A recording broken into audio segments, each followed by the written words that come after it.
pemadam kebakaran berjibaku memadamkan kobaran api. Petugas kesulitan melakukan pemadaman karena sumber air yang sangat jauh berkisar 1 km lebih. Kebakaran ini berasal dari korsleting listrik mesin pendingin ruangan di salah satu rumah warga dan menjalar ke musola. Warga kami terkena musibah satu rumah tinggal dan satu musola Ar-Rahman. Untuk yang ditinggali kakak tiga kakak, Pak. Tiga kakak 10 jiwa. Untuk bangunan dua, yang satu musola dan satu rumah tinggal. Untuk sumber diduga konsleting di salah satu rumah tinggal dari AC. Cuma kendalanya memang soal ambunnya untuk sumber air cukup jauh, hampir 1,5 kilo kalau kita sini. Ya, ini proses pemadaman tadi berapa lama, Pak? Ya, proses pemadaman proses tinggal penuntasan saja, tapi kita masih perlu sumber air. Tidak ada korban jiwa dalam insiden ini dan kobaran api berhasil dipadamkan setelah 14 unit mobil pemadam kebakaran Jakarta Barat dikerahkan ke lokasi. Dari Jakarta, Miftahul Gani, iNews melaporkan. Ini Bang, ada mobil kebakaran di depan tempat yang kemarin ya Bang ya. Bang, posisi di mana? Berapa sekarang di depan nggak ada? Kobaran api membakar sebuah angkutan kota saat melintas di ruas Jalan Arteri Pondok Indah, Kebayoran Lama, Jakarta Selatan. Besarnya kobaran api membuat warga dan sejumlah pengendara yang hendak melintas tak berani mendekat. Petugas penanggulangan kebakaran dan penyelamatan atau Gulkarmat yang tiba di lokasi langsung berusaha memadamkan api yang terus berkobar. Kejadian ini membuat seorang penumpang panik dan turun menyelamatkan diri bersama sang sopir. Dari keterangan saksi di lokasi kejadian, api diduga bersumber dari bagian mesin kendaraan. Akibat kejadian ini, arus lalu lintas dari arah Kebayoran Lama menuju Pondok Indah pun sempat mengalami kemacetan. Kebakaran dari bawahnya, dari bawah tempat duduknya kebakaran. Oke. Ini kendaraan dari arah mana mau kemana, Bang? Dari arah Kebayoran Lama ke Lebak Bulus. Saat kejadian ada penumpang, Bang, apa gimana, Bang? Ya, Pak. Ada penumpang saat kejadian? Saat kejadian itu ada penumpang satu orang di dalam, perempuan, dan juga sopir sendiri. Terus penumpangnya sendiri tadi pas kejadian seperti apa? Pas terjadi itu penumpangnya langsung turun dan melarikan diri untuk menyelamatkan diri. Tidak ada korban jiwa dalam peristiwa ini. Sementara kepastian penyebab kebakaran masih diselidiki Polsek Kebayoran Lama. Di Jakarta, Rizky Falufi, iNews melaporkan.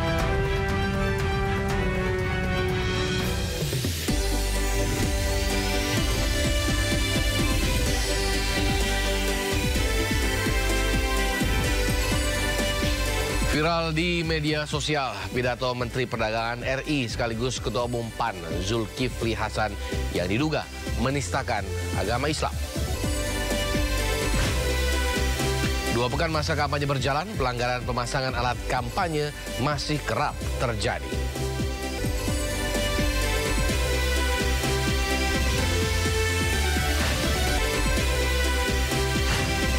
Hingga hari ke-74 perang Israel-Hamas, 70% korban meninggal merupakan wanita dan anak-anak.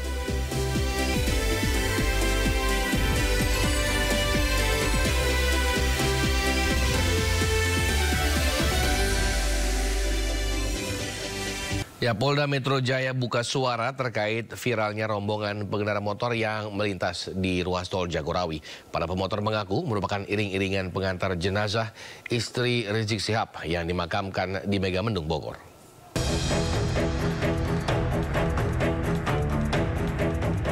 Video viral ini memperlihatkan rombongan pengendara sepeda motor yang nekat masuk ruas jalan tol Jagorawi. Tampak pula mobil patroli jalan raya dan mobil petugas jasa marga yang mengarahkan rombongan pemotor keluar dari ruas jalan tol. Peristiwa motor masuk tol Pejompongan, Jakarta Barat ini terjadi pada tanggal 17 Desember. Pemotor merupakan rombongan pengantar jenazah istri Rizik Syihab. Seluruh pemotor akhirnya berhasil dikeluarkan di eksit tol Taman Mini, Jakarta Timur. Yang motor masuk tol ini sangat kita sayangkan. Kita sayangkan terhadap masyarakat itu. Sedangkan sebetulnya masyarakat itu tahu ketentuannya, tetapi mereka memaksakan. Nah, ini tentunya mereka masuk mulai setelah itu rombongan pengantar jenazah istrinya Habib Rizik. Polisi masih mengkonfirmasi ratusan motor yang melintas di ruas jalan tol untuk selanjutnya dikenai sanksi tilang. Dari Jakarta, Rizky Falufi, iNews melaporkan. Dari informasi lainnya, polisi resmi menahan Panca Darmansyah, tersangka pembunuh 4 anak kandungnya di Jagakarsa, Jakarta Selatan. Pelaku ditahan setelah hasil tes kejiwaan menyimpulkan tersangka sehat dan layak menjalani proses hukum.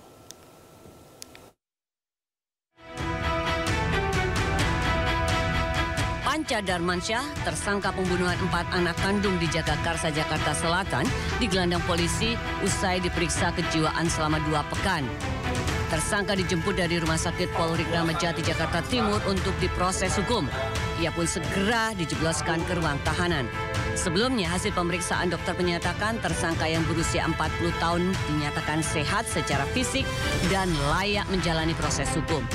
Panca Darmansyah sempat dirawat di rumah sakit akibat luka senjata tajam dalam upaya percobaan bunuh diri. Hasil penyelidikan sementara, aksi nekat tersangka dilatar belakangi rasa cemburu terhadap istri. Yang bersangkutan tetap kami lakukan pemeriksaan terkait dengan seluruh perbuatan yang bersangkutan terhadap keempat anaknya yang terjadi pada tanggal 3 Desember 2023 dan ditemukan pada hari Rabu 6 Desember 2023. Sebelumnya, 4 bocah korban pembunuhan dimakamkan berdampingan di kawasan Bedahan, Sawangan, Depok, Jawa Barat. Ibu korban, Devnisa Putri, pun terus menangis sambil memeluk boneka milik salah satu anaknya saat prosesi pemakaman. Tersangka mengaku membunuh keempat anaknya dengan cara dibekap satu persatu dalam kondisi sadar. Kejinya lagi, aksi itu direkam menggunakan kamera ponsel. Dari Jakarta, Rizky Falufi, iNews melaporkan.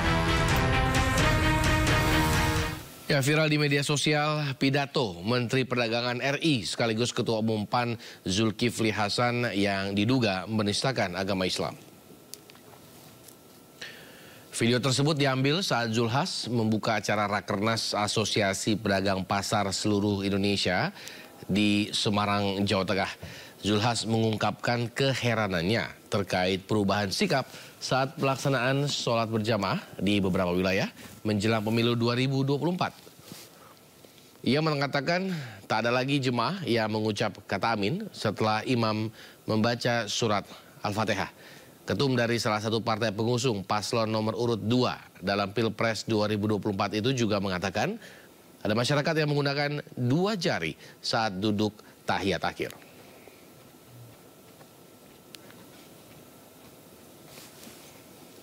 Saya keliling daerah Pak Kiai itu. Sini aman sini. Jakarta nggak ada masalah. Yang jauh-jauh ada loh yang berubah. Jadi kalau sholat maghrib baca Al-Fatihah, waladolin. Ada yang diem sekarang Pak. Ada yang diem sekarang. Ada Pak sekarang diem. Loh kok nggak ada? Ada yang diem sekarang banyak. Saking cintanya sama Pak Prabowo itu. Ya kan? Itu kalau tahiyatul akhir Pak Yai, kan gini Pak Yai. Tahiyatul akhir kan gini. Sekarang banyak gini Pak. Kayak gini. Itu Pak, teman-teman begitu Pak. Saking apa itu ya. Ya, Ketua Umum Forum Umat Islam Bersatu Rahmat Himran akan melaporkan Menteri Perdagangan Zulkifli Hasan ke Barreskrim Polri karena diduga telah menistakan agama. Zulhas juga mendapat kecaman keras dari aliansi santri karena dianggap telah mempolitisasi ibadah sholat. Kalau sholat maghrib baca Al-Fatihah, waladolin. Ada yang diem sekarang Pak. Ada yang diem sekarang. Ada Pak sekarang diam. Menteri Perdagangan Zulkifli Hasan mendadak jadi perbincangan setelah video pidatonya saat membuka acara Rakernas Asosiasi Pedagang Pasar Seluruh Indonesia di Semarang viral di media sosial. Zulhas juga diduga melecehkan gerakan sholat dengan menyebut saat ini ada kaum yang fanatik terhadap salah satu paslon hingga tidak mengucapkan amin sesuai membaca surat Al-Fatihah. Begitu juga saat tahiyat akhir, Zulhas menyatakan bahwa ada orang-orang yang mengubah menunjuk yang tadinya 1 jari menjadi 2 jari. Menanggapi video viral ini, Ketua Umum Forum Umat Islam Bersatu Rahmat Himran menyebut akan melaporkan Zulkifli Hasan ke Bareskrim Polri. Zulkifli Hasan menjadikan solat sebagai ejekan, menjadikan solat sebagai omongan yang tidak sesuai dengan apa yang semestinya disampaikan. Sehingganya kami menganggap bahwa pidato yang dilakukan oleh Zulkifli Hasan itu sangat menistakan agama Islam. Selain akan dilaporkan polisi, Aliansi Santri juga mengecam keras pernyataan Zulkifli Hasan. Sebab dalam keterangan tertulisnya, Aliansi Santri menyebut Zulhas telah mempolitisasi ibadah sholat yang merupakan ibadah sakral umat Islam.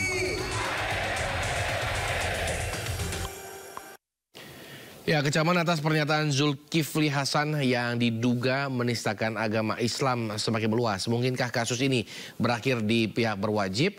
Untuk membahasnya lebih dalam, sudah bergabung bersama kami Koordinator Aliansi Santri Indonesia, Mas Miftahul Arifin. Selamat sore, Mas Arifin. Selamat sore, Mas. Mas, ini terkait dengan ucapan Zulhas di pidatonya. Ini menurut Anda apakah ini termasuk penistaan agama atau tidak? Karena takutnya banyak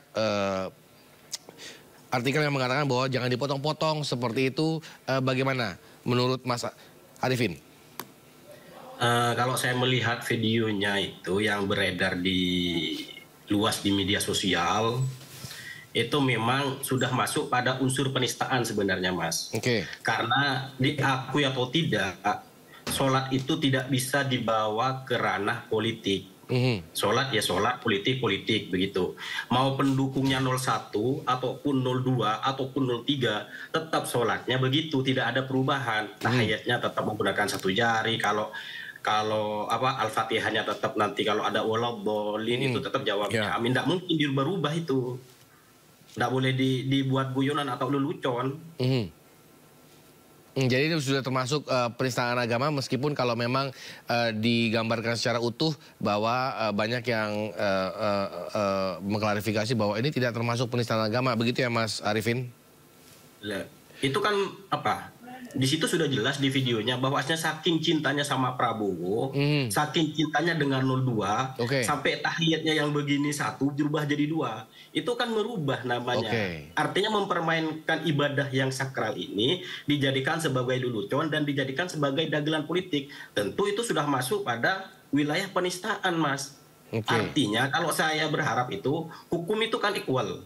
Kemarin ada komika yang dipenjara gara-gara melecehkan Nabi Muhammad. Sebenarnya kan kalau digunakan hukum yang sama dan digunakan dengan pasal yang sama, seharusnya Zulkifli Hasan ini sebagai ketua umum PAN juga kena. Jangan gara-gara dia ketua umum PAN ataupun pejabat publik, lantas hukum ini masih ditunda-tunda dan tidak berlaku bagi dia. Seharusnya tetap equal, harus setara perlakuannya. Itu kira-kira, Mas. Oke, jika Zulhas akhirnya pun meminta maaf terkait dengan polemik yang terjadi akibat pidato yang diucapkan, apakah cukup menurut Mas Arifin sendiri? Secara etik memang harus minta maaf kepada seluruh umat Islam karena bagaimanapun dia telah menyakiti hati umat Islam dengan mempermainkan ibadah yang sangat sakral ini. Perlu diingat bahwasannya sholat itu merupakan ibadah utama umat Islam dan paling diutamakan.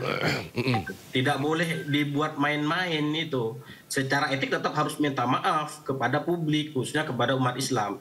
Kalau ada yang melaporkan, ya harus diproses secara hukum tetap. Tidak boleh tidak. Harus menggunakan perlakuan yang sama sebagaimana kasus-kasus sebelumnya. Kalau menista ya menista. Di situ jangan ada pengecualian gara-gara dia ketua umum partai seumpamanya, gara-gara dia menteri perdagangan, tidak boleh ada pengecualian seperti itu. Atau kalau misalkan karena dia sendiri, beliau sendiri adalah salah satu umat muslim seperti itu, Mas Arifin. Kenapa, Mas? Kalau mungkin karena dia juga adalah umat muslim itu sendiri, Mas Arifin, apakah minta maaf juga cukup seperti itu? Ya, meskipun umat Islam yang namanya hukum di Indonesia ini yang berlaku tetap hukum Indonesia, bukan hukum syariat. Dia secara syariat mungkin sudah melanggar tadi dan secara hukum melecehkan, secara kalau ditinjau secara hukum Indonesianya. Jadi tetap yang berlaku ya hukum Indonesia. Tidak tidak boleh ada pengecualian. Agama manapun, ras manapun, dari etnis manapun, semuanya sama di negara hukum kita. Tidak ada pengistimewaan. Jangan gara-gara pejabat publik atau ketua umum partai tertentu, lalu dia mempunyai perlakuan spesial. Oh, itu tidak boleh. Harus diperlakukan yang sama. Nah, ini sejumlah ormas Islam berencana melaporkan Zulhas ke polisi. Menurut Mas Arifin seperti apa? Ya, itu hak mereka juga, bagus lah kalau dilaporkan, tidak ada masalah. Kita juga lagi mengkaji itu dari landasan hukumnya mana-mana saja dari Aliansi Santri Indonesia itu. Kita lagi banyak diskusi dengan teman-teman bagaimana ketindaklanjutannya terkait masalah penistaan agama atau pelecehan terhadap gerakan sholat yang dilakukan oleh Ketua Umum PAN ini. Ya, nanti kita akan ada tindak lanjutnya nih pasti. Tapi kan MUI sudah menyatakan juga itu sudah pelecehan. Saya baca di media. Nah, ini kan selain Zulhas, ini kan diskusi terkait hal ini pernah juga dilontarkan oleh Anies dan juga ulama UAS, yang itu memang juga menjadi pembelaan dari kubu Zulhas sendiri. Menurut Mas Arifin seperti apa? Kalau saya lihat sepintas ya, untuk yang UAS itu bahasanya kalau itu jangan-jangan. Tidak merubah dari satu jadi dua, jangan-jangan aja gitu. Kalau Zulhas ini, apalagi dia pejabat publik, pejabat ketua umum PAI, punya resources yang sangat kuat di masyarakat, gitu kan? Dia mengutarakannya pada wilayah yang memang juga dia kapasitasnya sebagai menteri, bukan sebagai ketua umum PAN waktu itu. Itu. Saya kira beda konteksnya sih kalau saya lihat itu. Kalau Zulhas ini sudah jelas-jelas merubah, karena saking fanatiknya dengan Prabowo, saking cintanya dengan Prabowo, sehingga yang asalnya satu jadi dua, begitu. Itu kan sangat tidak etis. Berarti kalau terkait dengan UAS ataupun Anies waktu itu, berarti menurut Mas Arifin belum termasuk penistaan agama ya? Saya harus fair aja, kalau saya melihat konteksnya, tidak ada di situ sih. Kalau saya lihat secara konteksnya. Terakhir Mas Arifin, ini terkait dengan jargon ini sendiri. Apakah harus diganti atau bagaimana? Karena jargonnya sendiri apakah termasuk mempolitisasi unsur keagamaan menurut Mas Arifin sendiri? Jargon yang mana itu? Jargon yang digunakan oleh pasangan nomor urut 01 sendiri, Mas. Ya, kalau itu kita pasrahkan kepada mereka. Cuman kalau memang ini tidak ada kalau memang sekiranya menimbulkan polemik di masyarakat, bisa dirubah jargon itu seumpamanya untuk kemaslahatan bersama seumpamanya. Mungkin lebih baik harus dirubah begitu, biar tidak ada tendensi urusan agama dibawa ke ranah politik, mungkin begitu. Itu tapi saya pasrahkan kembali kepada aturan yang berlaku, apakah dari undang-undang itu memperbolehkan atau tidak terkait masalah jargon nama itu. Kalau saya sih, kalau memang menimbulkan polemik, dirubah juga tidak ada masalah, kira-kira begitu. Baik. Terima kasih. Koordinator Aliansi Santri Indonesia, Mas Miftahul Arifin, telah bergabung bersama kami pada sore hari ini. Kita tunggu perkembangan kasusnya. Selamat sore, Mas Arifin. Selamat sore. Kasus pemasangan alat peraga kampanye di pos polisi Mojokerto, Jawa Timur viral di media sosial. Informasinya akan hadir usai jeda.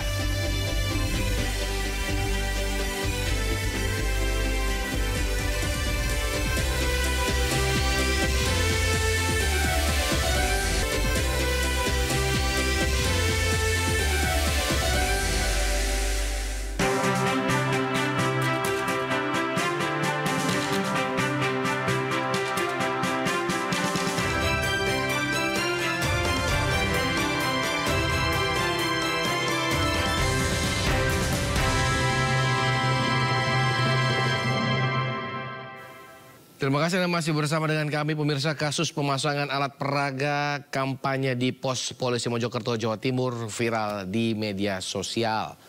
Baliho pasangan capres dan cawapres nomor urut 1 dan nomor urut 2 nangkring di atas pos polisi Mojokerto. Baliho seluas 4 x 3 meter persegi ini disangga dengan tiang besi yang berdiri kokoh di samping kanan dan kiri pos tersebut. Dalam cuitan Humas Polda Jawa Timur, menuding jika poster Capres-Cawapres Prabowo Gibran sengaja dipasang oleh Bawaslu Kabupaten Mojokerto di pos polisi Pacing, Kabupaten Mojokerto. Badan Pengawas Pemilu Kabupaten Mojokerto pun mengecam dan merasa dirugikan dengan cuitan di medsos Twitter atau X milik Humas Polda Jawa Timur. Bawaslu Kabupaten Mojokerto mendapat informasi awal bahwa ada alat peraga kampanye atau APK berupa belum milik salah satu paslon nomor 2 nama Prabowo Gibran yang terpasang di papan reklame tepat di atas pos pagi lalu lintas yang terletak di pertigaan Desa Pacing, Kecamatan Bangsal, Kabupaten Mojokerto. Tidak hanya alat peraga milik paslon nomor 2, tetapi juga alat peraga kampanye berupa balon milik paslon calon nomor urut 1 atas nama Anies Muhaimin juga berada di papan reklame tepat di samping pos pantau polisi yang terletak di perempatan Desa Pengukuhan, Kecamatan Mojosari, Kabupaten Mojokerto pada tanggal yang sama. Kedua alat peraga tersebut langsung diturunkan setelah muncul saran perbaikan dari Bawaslu Kabupaten Mojokerto dengan nomor surat sekian ya. Ya, 2 pekan masa kampanye berjalan, pelanggaran pemasangan alat kampanye masih kerap terjadi. Pemasangan baliho tersebut dinilai merugikan salah satu pasangan Capres dan Cawapres. Bagaimana Bawaslu menyikapi pelanggaran tersebut? Kami akan mengulasnya bersama dengan anggota Bawaslu RI, Mas Puadi, dan juga Direktur Hukum TPN Ganjar Mahfud, Bang Roni Talapesi. Selamat sore, abang-abangku. Saya abang-abangkan semua saja. Selamat sore, Mas. Assalamualaikum. Terima kasih, Bang. Waalaikumsalam, Bang Puadi juga. Salam sehat selalu. Terima kasih, Puadi. Assalamualaikum. Waalaikumsalam. Ya. Saya ingin ke Bang Puadi dulu. Bang Puadi, ini saling tuding Bawaslu Mojokerto dengan Polda Jatim terkait siapa yang memasang baliho tersebut. Update-nya seperti apa? Apa tanggapan Anda seperti apa?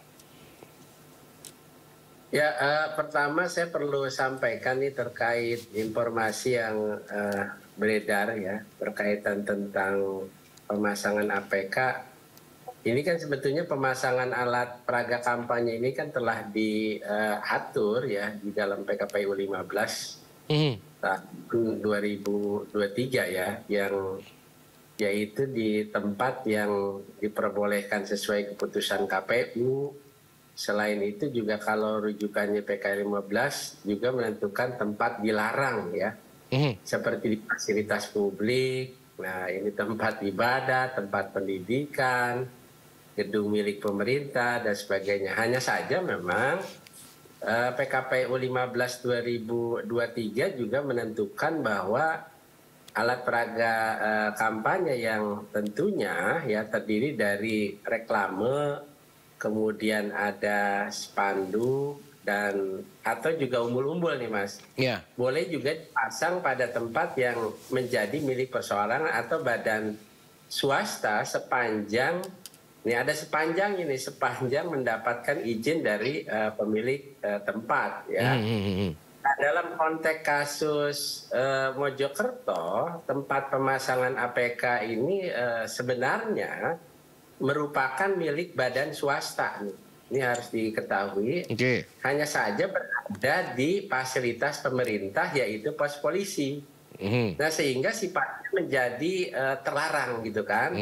Nah kemudian terkait pemasangan APK yang tidak sesuai dengan ketentuan, dalam hal ini memang pemasangan baliho dari pasangan calon presiden dan wakil presiden ya di nomor urut yang mungkin ini sudah viral di mana-mana ya, baik nomor urut 1, kemudian juga pasangan di dan wakil presiden di nomor urut 2, di atas pos pantau polisi di perempatan di Desa Pengukuhan ya di Kecamatan Mojokerto. Dari pos pantau polisi ini kan di pertigaan desa Pacing ya, Kecamatan Kabupaten Mojokerto. Nah ini kan kita Bawaslu Kabupaten Mojokerto ini kan telah mengirimkan saran perbaikan kepada KPU pertanggal 19 Desember di 2023. Nah, APK tersebut itu telah diturunkan oleh pihak peserta pemilu sesuai dengan saran perbaikan dari Bawaslu. Nah, kemudian juga pemasangan APK berupa baliho capres, cawapres nomor urut 2 yang terletak di pertigaan Desa Pacing, Kecamatan Bangsal ya, Kabupaten Mojokerto, dan APK yang terletak di pos pantau polisi di perempatan Desa Pengukuhan Kecamatan di Mojosari ini dapat kami sampaikan bahwa Bawaslu Provinsi Jawa Timur maupun Bawaslu Kabupaten Mojokerto juga memang tidak pernah melakukan pemasangan APK yang dimaksud. Bahkan ini sudah ada klarifikasi juga dari pihak Humas Polda ya, di Polda Jakarta, Polda Jawa Timur. Ya, nah ini Bawaslu Provinsi Jawa Timur juga dan jajaran terutama pengawas pemilu di tingkat kabupaten senantiasa kan berupaya ya sekuat tenaga untuk menjaga bagaimana profesionalitas dan menjunjung tinggi integritas. Ini sekedar informasi. Jadi yang terkait viral di mana-mana itu seolah-olah pengawas pemilu gitu kan, memasang APK paslon. Nah ini ya paslon. Meskipun demikian ya ini unggahan berisi respon pemasangan APK oleh Bawaslu itu yang sebagaimana disampaikan di akun Humas Polda ini per tanggal 19 kalau nggak salah pukul 19.41, meskipun cuitan atau juga unggahan tersebut telah dihapus ya, namun kan terjadi disinformasi nih, telah terlanjur beredar luas ini Mas di masyarakat, menjadi atensi masyarakat. Nah untuk semakin meluasnya disinformasi yang dimaksud dan tentunya mengembalikan kepercayaan publik, kami minta Polisi Jawa Timur memang sudah mengambil langkah sebagai bentuk pertanggungjawaban sosial ya untuk unggahan yang tentunya ini merugikan Bawaslu, dan melalui media sosial, melalui media juga tentunya Humas Polda Jatim telah meminta maaf ya pada Bawaslu dan masyarakat. Ada kesalahan admin. Jadi saat memposting di akun itu dan sudah diperbaiki atas nama Bid Humas Polda Jatim ya. Dan meminta maafnya terkait hal tersebut ya, kita sudah berkoordinasi juga dengan Bawaslu Provinsi dan tingkat kabupaten kota. Demikian, Mas. Tapi Pak Bodi, apakah ada penyelidikan internal dari Bawaslu Pusat terkait bahwa apakah benar memang bukan Bawaslu daerah setempat yang memasang? Ya, kita sudah koordinasi memang karena kita koordinasi dengan Bawaslu Jatim, kemudian juga Bawaslu Jawa Timur, koordinasi dengan tingkat kabupaten bahwa kita hanya memberikan dan bahkan mengingatkan perbaikan mana yang titik-titik mana ini kan sesuai aturan. Ada titik-titik mana yang boleh dipasang, mana titik-titik. Bagaimana mungkin kita yang tahu aturan, kita yang memasang alat peraga tersebut. Gitu. Nah, berdasarkan klarifikasi dari Humas Polda tersebutlah yang akhirnya terjadi disinformasi. Gitu. Demikian. Baik, tahan dulu Pak Buadi, saya ingin ke Bang Roni. Bang Roni, tanggapan TPN Ganjar Mahfud soal baliho yang dipasang di pos polisi Mojokerto seperti apa Bang? Apakah merugikan atau bagaimana? Iya, Bang Samuel, kita spiritnya adalah di paslon Ganjar Mahfud adalah kita mau menjaga kualitas demokrasi yang sedang berjalan ini. Kita berharap bahwa aturan main yang sudah dibuat ini benar-benar ditaati. Itu yang pertama. Dan yang kedua, kita berharap bahwa aturan ini benar-benar ditegakkan. Jangan kalau sudah viral baru ada penindakan gitu loh, baru di follow up. Kami sangat menyayangkan seperti hal-hal seperti ini terjadi ya. Bahwa kan dari awal kita sudah sampaikan terkait dengan netralitas. kalau yang beredar di sosial media ini kan terlihat sekali bahwa di bawahnya itu adalah kantor polisi atau posko polisi kan, lantas ya. Harusnya kan juga pun ini menjadi perhatian dari teman-teman Bawaslu, dan kami juga sempat syok bahwa di Twitter X-nya Polda Jatim menyampaikan bahwa itu dipasang oleh Bawaslu. Syukur sudah diklarifikasi oleh dari Polda Jatim ya. Tetapi yang kami berharap bahwa Pak Fuadi, hal-hal seperti ini ke depannya tentunya perlunya proaktif dari teman-teman. Kita berharap bahwa kita betul-betul menjaga proses demokrasi ini atau peran main, dan kita tidak mau karena ada anak presiden yang ikut dalam pencalonan ini, kemudian sepertinya ya yang kita lihat bahwa kalau tidak viral baru tidak ditindak gitu kan. Itu yang kita khawatir ke depannya, masyarakat melihat dan juga ikut mengawasi proses demokrasi yang sedang berjalan ini. Dan kita melihat bahwa hal-hal seperti ini rame di sosial media kan, dan teman-teman juga pun bisa proaktif gitu juga mengupdate, menyampaikan kepada publik. Dan juga kita berharap sekali lagi ya, terkait dengan netralitas ini kan indikatornya sudah banyak, sudah proses dari kemudian kita lihat bagaimana juga pun proses di dalam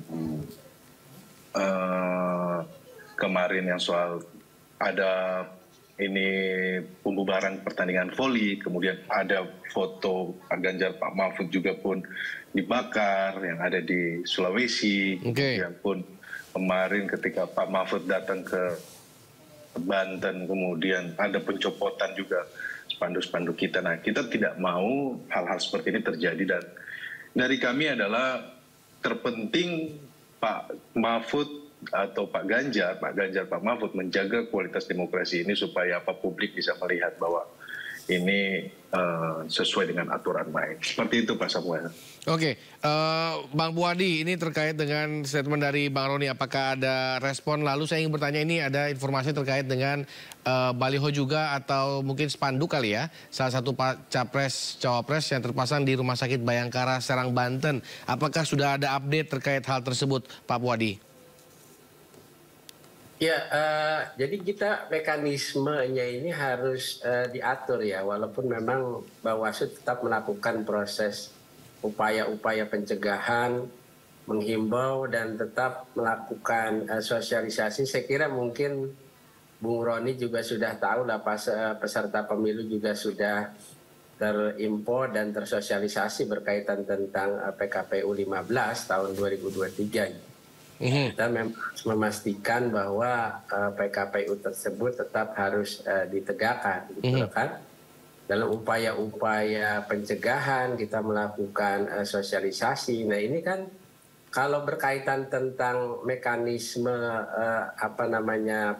pelanggaran ya, apakah nanti melalui pintu temuan atau melalui pintu laporan, kadang kan kita juga menerima apa yang disebut informasi awal. Gitu. Yeah.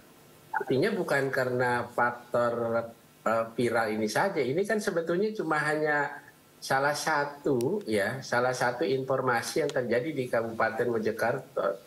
Dan kalau kita bisa melihat, memang ada beberapa pasangan calon yang tidak hanya satu saja, ada beberapa yang lain dipasang, dan kebetulan termasuk mungkin tadi Mas sampaikan di daerah Banten, ini kan kita harus segera melakukan proses penelusuran dulu, kemudian untuk memastikan titik-titik lokasinya, ya kan, kemudian apabila dalam penelusuran itu diduga adanya dugaan pelanggaran, tentunya kita mengambil langkah-langkah cepat ya, karena memang kita setelah kita melakukan proses penelusuran terhadap pengawasan, tentunya kan kita harus bisa melihat aturan-aturan berkaitan tentang pemasangan baliho tersendiri, gitu kan? Kan semuanya ada aturan mainnya, reklame yang dipasangnya, pemasangan alat peraga yang tadi saya sebutkan di tempat umum, yang salah satu metode kampanyenya semuanya diatur ya di Undang-Undang 7 2017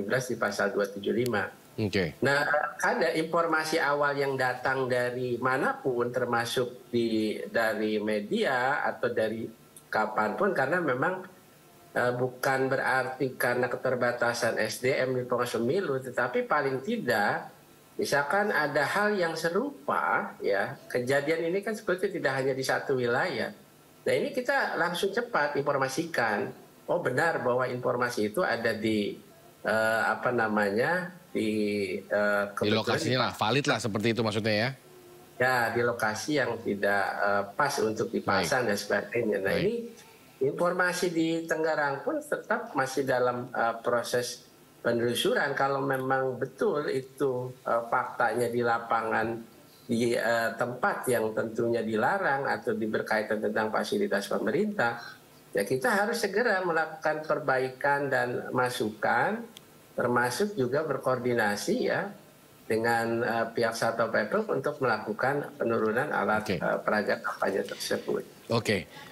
Bang Roni ini saya ingin nanya, TPN ini sudah berapa banyak menemukan dugaan pelanggaran, lalu dengan tadi yang disampaikan oleh Pak Puadi kurang lebih ada kendala juga yang dihadapi oleh Bawaslu sendiri terkait dengan banyaknya pelanggaran yang dilakukan. Apa seharusnya yang dilakukan oleh Bawaslu atau kawan-kawan dari Bawaslu terkait dengan bagaimana merangkum semua pelanggaran yang terjadi biar prosesnya lebih cepat, maksud saya Bang Roni. Apakah ada usul, lalu apa hukuman yang memang menurut Bang Roni seharusnya diterapkan terkait dengan pelanggaran-pelanggaran ini? Karena kalau memang dibiarkan terjadi kan ya, kalau tidak ada hukum yang jelas ataupun tegas mungkin ya akan terjadi terus-menerus sampai Februari nanti, begitu Bang Roni. Ya, terima kasih Bang Samuel, bahwa kita sudah jelas ada aturan mainnya PKPU 15 2023 dan di situ ada sanksinya. Jadi sanksi pemilu karena sudah jelas diatur apabila ada ditemukan ketidak netral dari ASN atau aparat. Nah itu memang kita berharap bahwa dari Bawaslu dapat bertindak tegas. Jadi saya ingat sekali pertama kali ketika kita lihat di mana ada peristiwa Bawaslu mengumpulkan semua paslon, tanda tangan fakta integritas, kemudian menyampaikan kita punya satgas yang siap di mana-mana untuk mengawasi, terus untuk menemukan apabila ada pelanggaran. Nah ini yang kita tunggu, gitu loh. Sekali lagi bahwa harus ada sikap tegas dari Bawaslu. Kalau seandainya memang sudah ada satgas yang pemantau pemilu dari teman-teman Bawaslu, ayo kita tunggu actionnya gitu loh. Dan kita berharap tindakan tegas. Seperti kalau kita lihat beberapa acara yang diduga melibatkan perangkat desa, kan teman-teman Bawaslu ada di situ. Kita berharap bahwa teman-teman juga pun proaktif menyampaikan ya bahwa mana yang benar, mana yang salah gitu. Kita harus benar-benar jaga proses demokrasi ini, jangan sampai kita mundur lagi Pak. Kita tidak mau kita mundur, kemudian proses ini merugikan teman-teman, pihak-pihak yang mau menjaga proses demokrasi ini supaya berjalan baik. Kemudian karena disampaikan ada kendala, kemudian ada keterbatasan, kami berharap bahwa bukan itu sebenarnya yang kami ini bisa dapatkan gitu loh. Dan kita berharap ke depannya kalau ada pelanggaran tentunya Bawaslu langsung gitu loh buat kasih update ke masyarakat pelanggarannya ini, kemudian sanksinya ini gitu loh. Dan kita berharap seperti itu. Dan tentunya ini kan kerja semua kan pihak ya. Kita juga pun terima kasih kepada masyarakat yang ikut sekarang proaktif gitu. Mereka menyampaikan sosial media apabila ada kejadian itu perlu kita menjaga, mengawal proses pemilu tahun ini. Baik, terima kasih. Bang Roni telah bergabung bersama kami dan juga Bang Puadi. Kita berharap dialog hari ini dapat memberikan input bagi Bawaslu terutama karena saat ini memang nama baik Bawaslu yang sedang dipertaruhkan di masyarakat. Bang Puadi, begitu. Selamat sore Bang Puadi dan juga Bang Roni. Terima kasih telah bergabung bersama kami. Selamat sore. Ya. Selamat sore. Makasih Pak. Ya, calon presiden nomor urut 3 Ganjar Pranowo mengungkapkan sejumlah isu yang akan dibawa Cawapres Mahfud MD dalam debat perdana Cawapres 2024 Jumat besok. Salah satunya strategi mencapai pertumbuhan ekonomi 7%. Ganjar mengaku pertumbuhan ekonomi hingga 7% cukup ambisius. Namun target pertumbuhan ekonomi ini perlu diwujudkan agar Indonesia dapat keluar jebakan negara berpendapatan menengah. Selain itu, isu industri kreatif dan ekonomi hijau juga akan menjadi fokus pembahasan yang akan dibawa Mahfud MD dalam debat. KPU RI menetapkan debat kedua Capres-Cawapres 2024 yang mempertemukan para Cawapres digelar di Jakarta Convention Center Jumat malam besok. Tema debat kedua mencakup ekonomi kerakyatan, ekonomi digital, keuangan, investasi, pajak, perdagangan, pengelolaan APBN dan APBD, infrastruktur, dan perkotaan. Ada banyak sekali bagaimana kita melihat ekonomi mesti tumbuh ya sampai dengan 2045. Tahapannya kita siapkan, skenarionya kita siapkan, dan bagaimana ekonomi bisa tumbuh 7%. Banyak orang yang mengatakan ini terlalu ambisius, tapi buat saya kalau kita tidak mau terjebak dalam jebakan kelas menengah kita, maksudnya jebakan pendapatan menengah, mohon maaf, artinya kita mesti betul-betul menyiapkan diri dengan segala skenario. Yang kedua, UMKM. Ya, UMKM ini penting untuk kita dorong agar mereka bisa mendapatkan fasilitas dan pendampingan. Terus industri kreatif, ini banyak diisi oleh anak-anak muda, dan itu yang nanti pasti akan jadi perbincangan yang hangat. Jadi cukup banyak, termasuk ekonomi hijau, ekonomi biru yang hari ini menjadi tren dunia. Ya, sementara calon wakil presiden nomor urut 3 Mahfud MD mengaku tidak melakukan persiapan khusus menghadapi debat Cawapres pada 22 Desember mendatang. Kebiasaannya membaca surat kabar akan menjadi bekal yang baik untuk menghadapi debat perdana Cawapres besok. Ya siapa aja. Tadi kan sempat ada belajar ekonomi, Prof. Apakah termasuk persiapannya salah satu?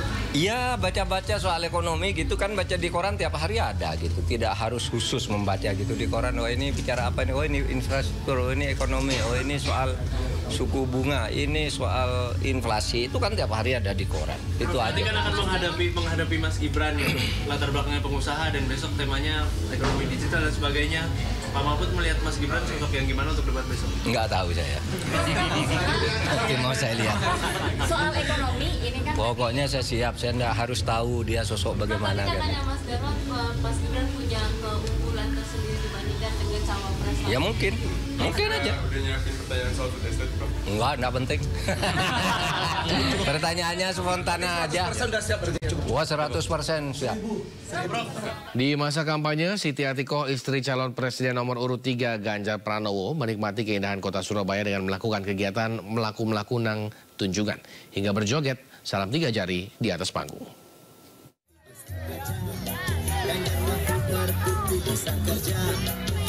Siti Atikoh, istri calon presiden nomor urut 3 Ganjar Pranowo, asik berjoget di atas panggung. Ya, Siti Atikoh berjoget ini di tengah agendanya berkunjung ke Surabaya, melakukan kegiatan bernama melaku-melaku nang tunjungan atau jalan-jalan di Tunjungan. Siti Atikoh datang didampingi oleh Putri Gus Dur Yeni Wahid serta sejumlah fungsionaris PDI Perjuangan Jawa Timur dan perwakilan beberapa partai koalisi, salah satunya adalah Partai Perindo.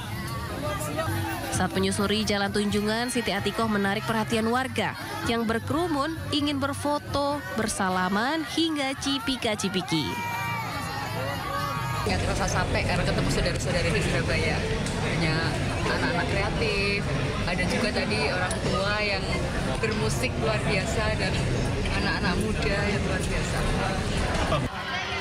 Selain jalan-jalan di Tunjungan, Siti Atikoh juga menyempatkan diri mencicipi kuliner khas Jawa Timur. Dari Surabaya, Jawa Timur, Hari Tambayong, iNews melaporkan. Sementara itu, Putri Presiden RI Abdurrahman Wahid, Yeni Wahid, memberi dukungan penuh pada pasangan calon presiden dan Cawapres Ganjar Mahfud. Yeni mendukung Ganjar Mahfud memberantas korupsi hingga ke akarnya. Penasihat Tim Pemenangan Nasional Ganjar Mahfud menghadiri Reverie Santri 2023 di Surabaya, Jawa Timur. Pada kesempatan ini, Yeni menyatakan Indonesia sebagai negara demokrasi ketiga terbesar di dunia tidak kompromi dengan korupsi, kolusi, dan nepotisme. Karena itu Yeni mendukung pasangan Cawapres nomor urut 3 Ganjar Mahfud untuk memberantas KKN hingga ke akarnya. Selain itu, Referee Santri 2023 juga mendeklarasikan Yeni Wahid sebagai Yonku Santri untuk mendukung penuh Ganjar Mahfud.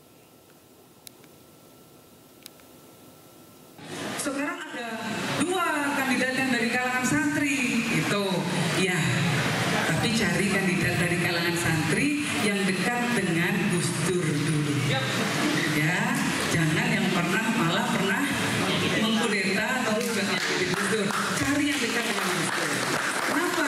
Karena artinya sudah dididik, ya, sudah dididik oleh Gus Dur, sudah langsung dikandang.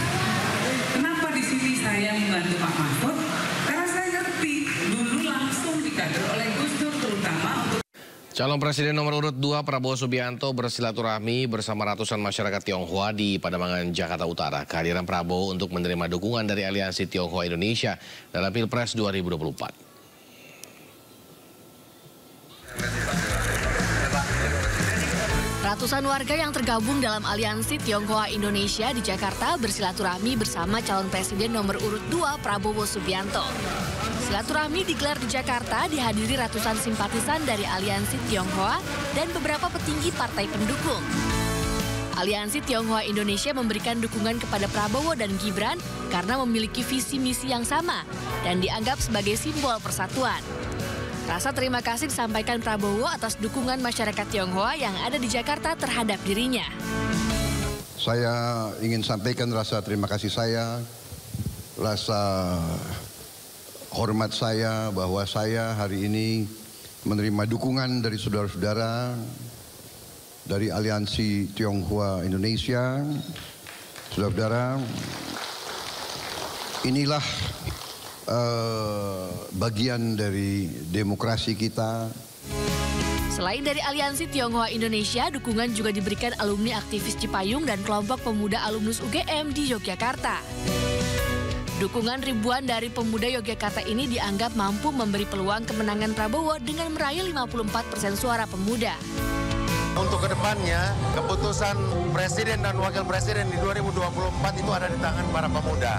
Itu makanya kita selalu menjalin komunikasi dengan para pemuda di seluruh Indonesia. Dengan adanya dukungan dari kalangan pemuda pada Pilpres 2024, pasangan Prabowo Gibran dianggap dapat memenangkan pemilu dengan 1 putaran. Dari Jakarta dan Yogyakarta, Stephen Patirama, Gali Wisma, iNews melaporkan. Ya, sementara itu calon presiden nomor urut 1 Anies Rashid Baswedan menghadiri safari Natal Amin Christmas Dinner dan talk show bersama 200 tokoh agama di Kelapa Gading, Jakarta. Kegiatan ini untuk menggaungkan suasana damai serta menghormati kolaborasi dan sinergitas antar umat beragama.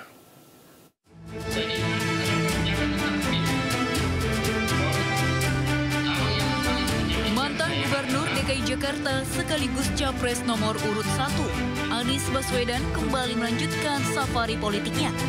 Kali ini Anies menghadiri kegiatan safari Natal Amin Christmas Dinner dan talk show bersama 200 tokoh agama di Golden Leaf, Kelapa Gading, Jakarta. Christmas Dinner Jakarta ini salah satu program safari Natal Amin yang diadakan di Jakarta, Medan, Semarang, Yogyakarta, Surabaya, Bali, Kupang, Manado, Ambon, serta Papua. Itu merasa inilah rumah kami juga. Jadi kesetaraan itu untuk semua agama. Sehingga semua merasa wilayah publik ini wilayah kami, bukan hanya wilayah 1-2 kelompok agama saja. Dan prinsip itu yang harus diterapkan. Kegiatan safari Natal dilakukan untuk menggaungkan suasana damai serta menghormati kolaborasi dan sinergitas antar umat beragama. Dari Jakarta, Irfan Hardiansah, Dimas Wienardi, Jaka Samsa, iNews melaporkan.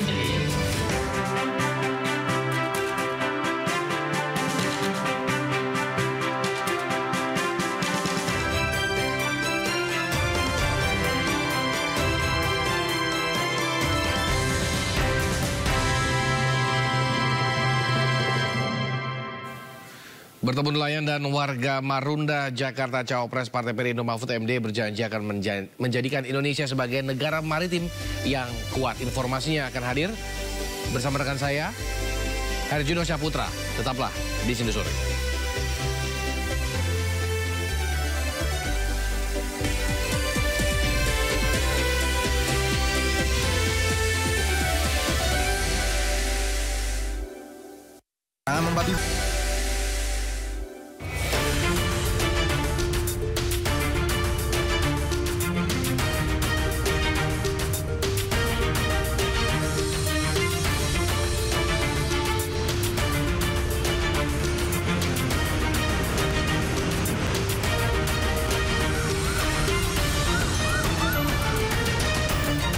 Ya, kembali bersama kami, saya Herjuno Syaputra. Pemirsa, saatnya kita simak pantauan arus lalu lintas sore ini. Kami terhubung dengan Bribda Eklesia dari Anti-MC Polri yang kini berada di kawasan Trunojoyo, Jakarta Selatan. Selamat sore, Bribda Eklesia, silakan dengan laporan Anda.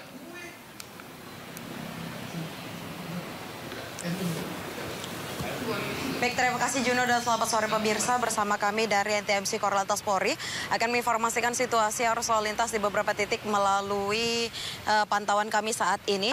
Dan untuk situasi arus lalu lintas sendiri dari kawasan Trunojoyo, Jakarta Selatan pada sore hari ini tampak cukup lancar dari berbagai arahnya. Sudah terlihat adanya peningkatan volume arus kendaraan menjelang jam pulang perkantoran pada sore hari ini. Dan untuk situasi arus lalu lintas sendiri dari arah Blok M maupun Senopati yang akan menuju ke Kebayoran Lama tampak cukup lancar. Perlambatan kecepatan hanya terjadi jalan traffic light saja, selepasnya kendaraan dapat melaju dengan kecepatan normal. Untuk itu kami menghimbau kepada seluruh pengendara untuk tetap berhenti di belakang garis stop pada saat mengantri jalan traffic light. Dan untuk situasi arus lalu lintas dari arah Kebayoran Lama yang akan menuju ke Blok M maupun Sudirman pada sore hari ini juga tampak ramai, kondusif, lancar. Perlambatan kecepatan juga hanya terjadi jalan traffic light saja, selepasnya kendaraan dapat melaju dengan kecepatan normal. Untuk itu kami menghimbau kepada seluruh pengendara untuk tetap berhati-hati dan selalu mematuhi rambu lalu lintas yang berlaku dan selalu mengikuti arahan serta petunjuk petugas kami di lapangan. Dan juga kami informasikan bahwa pada seluruh pengendara untuk sistem ganjil genap akan berlangsung hingga pukul 21 waktu Indonesia Barat, dan kendaraan dapat melintas ialah kendaraan berplat ganjil, dan kendaraan berplat genap dapat mencari jalan alternatif lainnya sesuai dengan tujuan Anda. Dan bagi Anda pemirsa yang ingin mendapatkan informasi situasi arus lalu lintas selengkapnya, dapat menghubungi call center kami di 1500669 atau melalui SMS Center di 9119. Selamat beraktivitas dan salam presisi. Demikian Bribda Eklesia melaporkan. Kembali kepada Juno, silahkan. Baik, terima kasih Bribda Eklesia atas laporan Anda langsung dari kawasan Trunojoyo, Jakarta Selatan. Selamat bertugas kembali. Salam presisi.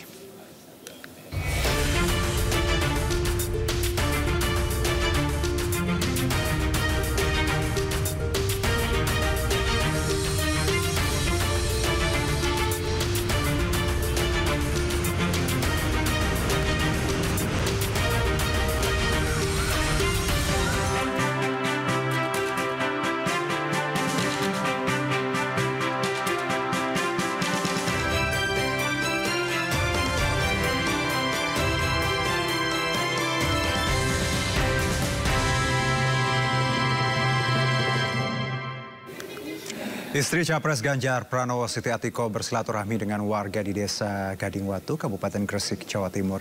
Siti Atiko berdialog dengan sejumlah perajin tahu.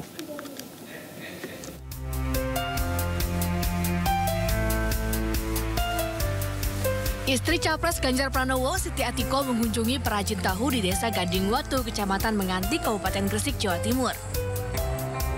Selain berdialog dengan perajin tahu, Siti Atiko juga berkeliling melihat dari dekat proses pembuatan tahu. Dalam dialognya, Siti Atiko menyerap aspirasi dari para perajin tahu yang mengeluhkan tingginya harga kedelai impor, sehingga berdampak terhadap produktivitas para perajin. Untuk itu, Atiko mendorong keterlibatan para ilmuwan di Indonesia untuk melakukan penelitian dan mengembangkan bibit kedelai lokal sehingga lebih berkualitas dan cocok dengan iklim di Indonesia. Menurutnya, kualitas kedelai lokal tidak kalah dibandingkan kedelai impor. Kalau dari sisi kualitas, rasa menggunakan kedelai lokal itu enak. Cuma mungkin dari sisi ketahanannya ini kan nanti bisa lah dari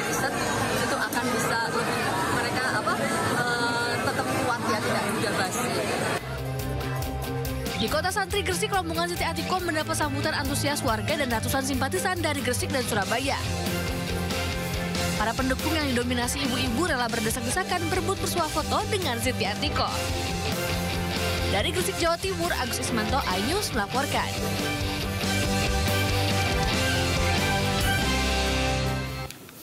Sementara itu, calon wakil presiden nomor urut 3 Mahfud MD bertemu dengan nelayan dan warga Marunda, Jakarta. Calon wakil presiden yang diusung Partai Perindo ini berjanji akan menjadikan Indonesia sebagai negara maritim yang kuat.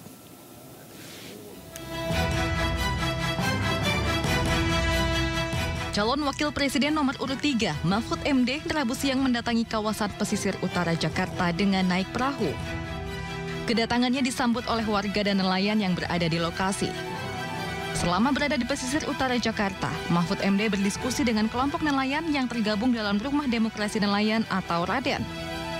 Selama berdiskusi, calon wakil presiden yang diusung Partai Perindo ini juga bersantap siang bersama nelayan dengan menikmati hidangan khas laut.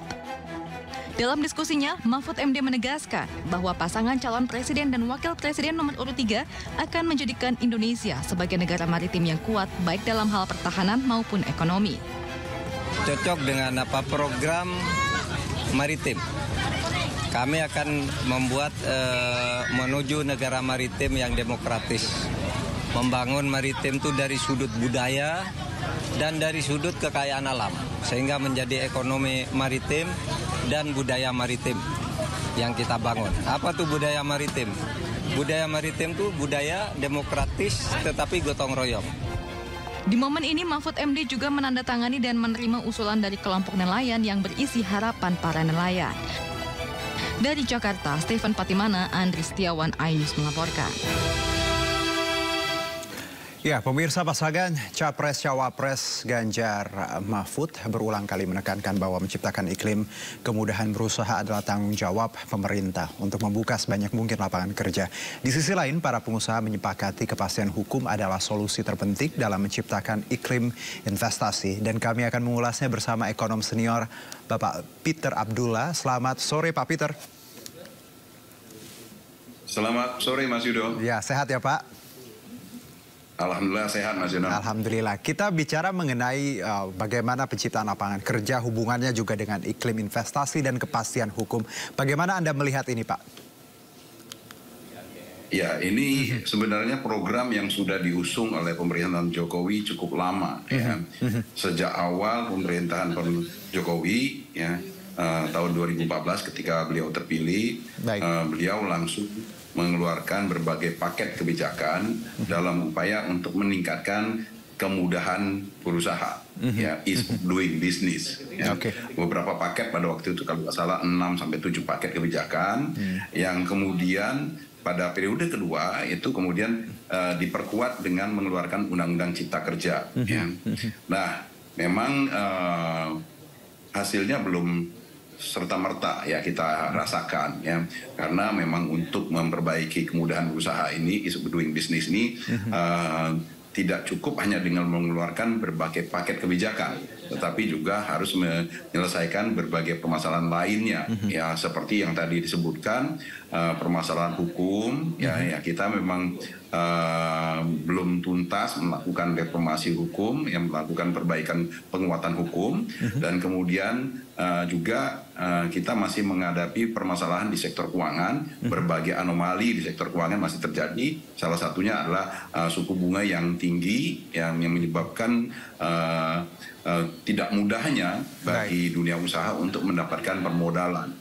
Nah, hal-hal ini harus diselesaikan apabila pemerintahan yang akan datang, khususnya mungkin nanti adalah apabila Ganjar Mahfud terpilih sebagai presiden, mereka harus menuntaskan permasalahan ini, ya, menuntaskan permasalahan hukum dan kemudian memperbaiki persoalan-persoalan di sektor keuangan agar supaya sumber-sumber pembiayaan permodalan itu bisa dengan mudah didapatkan oleh mereka yang ingin melakukan membuka usaha. Oke, menarik, kepastian hukum dan tadi kita lihat bagaimana instrumen keuangan harusnya tadi bisa lebih mudah ya ke depannya ya Pak ya, karena ini kaitannya dengan dunia usaha. Kalau kita bicara mengenai investasi sendiri Pak, kita tahu bahwa investasi nilainya cukup tinggi tahun depan, namun kalau kita berkaca pada tahun-tahun sebelumnya termasuk tahun ini, realisasinya memang lebih dari 50%, namun banyak yang mengatakan bahwa ketika realisasi ini cukup tinggi tapi tidak dibarengi dengan tadi lapangan pekerjaan dan bagaimana satu wilayah yang memang nilainya tinggi namun banyak sekali pengangguran. Apa masalah di sini Pak kalau kita bicara investasi? Nah, kalau kita bicara dengan investasi ada dua hal. Yang pertama investasinya sendiri. Ya. Apakah investasi yang sudah kita realisasikan itu sudah optimal, sudah sesuai dengan potensi yang kita miliki. Ini walaupun BKPM menyampaikan bahwasanya sejauh ini sudah selalu mencapai target ya, yang luar biasa, tetapi sebenarnya itu menurut pandangan saya masih belum sesuai potensinya. Ya, kenapa saya mengatakan hal itu? Karena data BKPM sendiri, data Kementerian Investasi sendiri itu menunjukkan bahwasanya dari sejumlah persetujuan investasi yang sudah diberikan, izin prinsip yang sudah diberikan untuk kegiatan investasi, hanya sekitar 50% yang kemudian direalisasikan. Artinya masih banyak sekali investor kita yang berminat untuk melakukan investasi, yang sudah mendapatkan izin prinsip untuk melakukan investasi, tetapi tidak merealisasikan investasinya dikarenakan berbagai kendala-kendala investasi yang mereka hadapi. Artinya sekali lagi investasi kita belum optimal. Yang kedua, persoalan yang harus kita selesaikan juga adalah investasi kita itu belum masih terkendala oleh sistem ekonomi kita yang tidak efisien, ya. Nah, tidak efisiennya sistem perekonomian kita ini ditunjukkan oleh ICOR yang tinggi, sehingga dengan investasi yang sudah tadi yang saya sebutkan tadi belum optimal, maka hasilnya ya terhadap peningkatan output juga tidak optimal. Jadi kita terkena dua masalah, dari sisi investasinya tidak optimal, dari kedua dari sisi dorongan outputnya juga tidak optimal. Nah, oke. Jadi cukup kompleks kalau kita tadi bicara investasi. Nah, lalu kalau kita lihat bagaimana Pak yang menjadi sorotan banyak pihak menciptakan lapangan kerja ya. Ini salah satu PR yang tentu kaitannya dengan investasi, ekonomi, kepastian hukum. Apa yang harus dilakukan menurut Anda bagi Ganjar dan Mahfud dalam menciptakan lapangan kerja yang masif ke depannya agar ini juga jadi instrumen yang bisa kita gunakan untuk pergerakan ekonomi? Ada dua yang harus dilakukan. Yang pertama adalah ekstensifikasi, yaitu meningkatkan investasi, mendorong pertumbuhan ekonomi. Ya. Dan yang kedua adalah daya serap dari setiap pertumbuhan ekonomi tersebut terhadap angkatan kerja. Sekarang ini kan kita pertumbuhan ekonomi kita hanya di kisaran 5%. Dan setiap 1% pertumbuhan ekonomi kita sekarang ini hanya mampu menciptakan lapangan kerja formal itu sekitar 250.000. Nah ini ya, dengan pertambahan angkatan kerja kita yang sekitar 3-4 juta per tahun, itu sangat tidak mencukupi. Ya. Oleh karena itu, yang harus dilakukan adalah kita harus mengejar pertumbuhan ekonomi yang cukup, ya, yang lebih tinggi, yang dalam perhitungan kita adalah di kisaran 7-8%. Dan untuk itu pasti dibutuhkan investasi yang lebih besar. Dan upaya-upaya mendorong investasi ini yang tadi yang sudah kita bahas harus dilakukan. Dan yang kedua, setelah kita mendorong investasi, ya mendorong pertumbuhan ekonomi, yang harus kita tingkatkan adalah yang harus kita lakukan, yang dilakukan oleh pasangan Ganjar Mahfud adalah bagaimana membuat pertumbuhan ekonomi itu lebih berkualitas, bisa menciptakan pertumbuhan ekonomi yang lebih besar. Pertumbuhan 1%, ya pertumbuhan ekonomi 1%, kita upayakan untuk kembali bisa menciptakan lapangan kerja yang lebih besar, tidak hanya sekitar 250.000. Bagaimana kita bisa mendorongnya kembali untuk tumbuh sekitar 350.000. Caranya bagaimana? Yaitu mendorong pertumbuhan ekonomi itu lebih pada sektor-sektor yang padat karya, pada industri-industri yang lebih padat karya. Baik, satu mungkin Pak sebelum kita tutup diskusi, kita bicara angka bahwa ada target lapangan pekerjaan seperti itu. Seperti misalnya Ganjar Mahfud menyebutkan akan menciptakan lapangan kerja sebanyak 17 juta. Angka-angka seperti ini Pak, bagaimana Anda menganalisanya? Apakah memang angka 17 juta menjadi gambaran nantinya bahwa itu juga salah satu goals yang bisa diwujudkan ke depannya? Seberapa optimis Anda melihat ini? Ya, ini bukan masalah sebenarnya optimis atau realistis, tetapi ini adalah suatu keharusan. Seperti saya sampaikan tadi, pertumbuhan angkatan kerja kita setiap tahun itu adalah berkisar antara 3 sampai 4 juta. Kalau 3 juta per tahun, maka kalau dikali 5 tahun ya selama periode kepemimpinan yang akan datang, maka kita akan menghasilkan pertambahan angkatan kerja itu antara 15 juta sampai 20 juta. Kita ambil tengahnya sekitar 17 juta. Jadi ini adalah sebuah keharusan.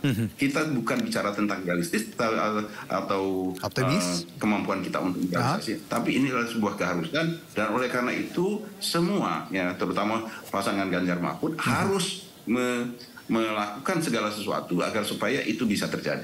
Oke, menarik tadi bahwa jadi angka 17 ini didapat dari tadi analisa seperti itu ya Pak. Plus juga kalau kita lihat bagaimana pertumbuhan kita yang memang sekarang 5% harusnya ada di angka 7 dan 8 ke depannya Pak ya.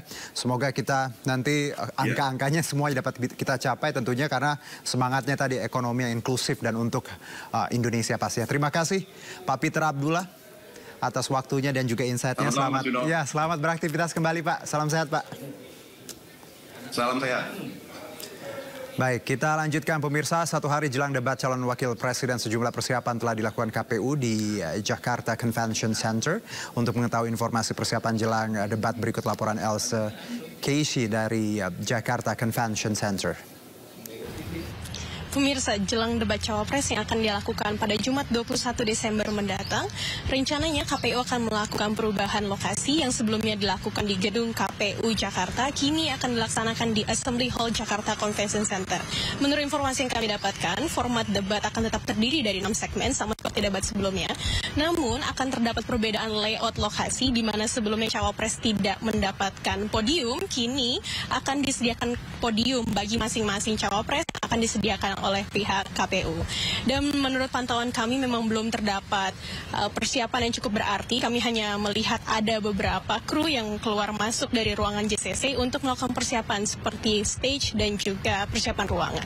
Dari Jakarta, Else Casey, Seto, dan Sadu, iNews melaporkan.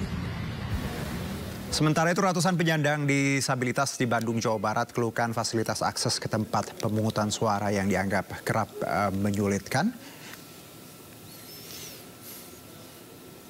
Sosialisasi pendidikan pemilih pemula di 2024, segmen pemilih disabilitas diberikan oleh KPU Provinsi Jabar di Cimahi. Dalam sosialisasi ini, ratusan penyandang disabilitas memberikan masukan yang menjadi keluhannya saat ikut menyuarakan hak pilihnya. Para penyandang disabilitas mengaku fasilitas dan akses ke tempat pemungutan suara kerap menyulitkan mereka. Menyikapi kondisi tersebut, KPU Provinsi Jawa Barat akan memperhatikan masukan dengan memperhatikan dan memberi kemudahan bagi penyandang disabilitas dalam penyelenggaraan pemilu 2024. Lebih dari 35 juta lebih DPT di Jawa Barat, 146.751 orang diantaranya merupakan pemilih disabilitas. Pentingnya tuh akses yang harus diperhatikan gitu kan, karena susahnya kalau buat disabilitas kan akses buat menuju ke PTS itu kan jarang diperhatikan gitu. Dengan adanya ini kita bisa menyampaikan aspirasi kita ke KPU apa yang kita butuhkan. Nah, mereka mengusulkan sebaiknya juga bisa dibuat secara daring karena mereka itu kesulitan kalau harus melakukan mobilitas. Nah, itu masukan yang sangat berharga bagi kami dari sosialisasi kali ini. Ketua Umum DPP Partai Perindo Haritanu Sudibyo melantik pengurus Pusat Majelis Zikir Al-Ittihad Partai Perindo periode 2023-2028 di kantor DPP Partai Perindo Menteng, Jakarta Pusat. Kehadiran Majelis Zikir ini diharapkan menjadi roda penggerak dalam memperjuangkan bangsa dan umat Muslim.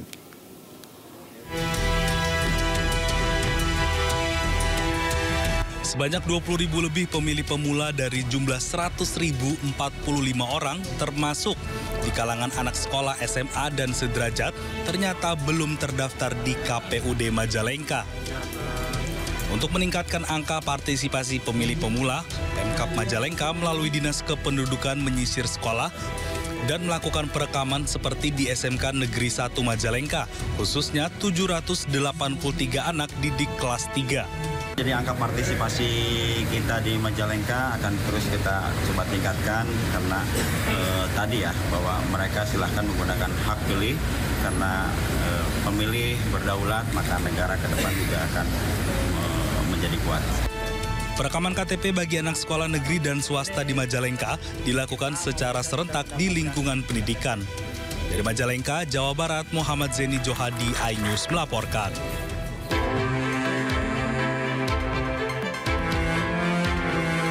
Penyerahan bendera Pataka Partai Perindo dari Ketua Umum Partai Perindo Haritanu Sudibyo kepada Ketua Umum Majelis Zikir Al-Ittihad Partai Perindo, TGH Najmul Ahyar, menjadi pertanda disahkannya kepengurusan baru periode 2023-2028. Pelantikan ini turut dihadiri Ketua Harian Nasional Partai Perindo, TGB Muhammad Zainul Majdi, dan sejumlah ulama serta tokoh umat Muslim. Majelis Zikir Al-Ittihad Perindo merupakan organisasi yang akan bergerak untuk mengakomodir kepentingan umat Muslim demi kemajuan bangsa.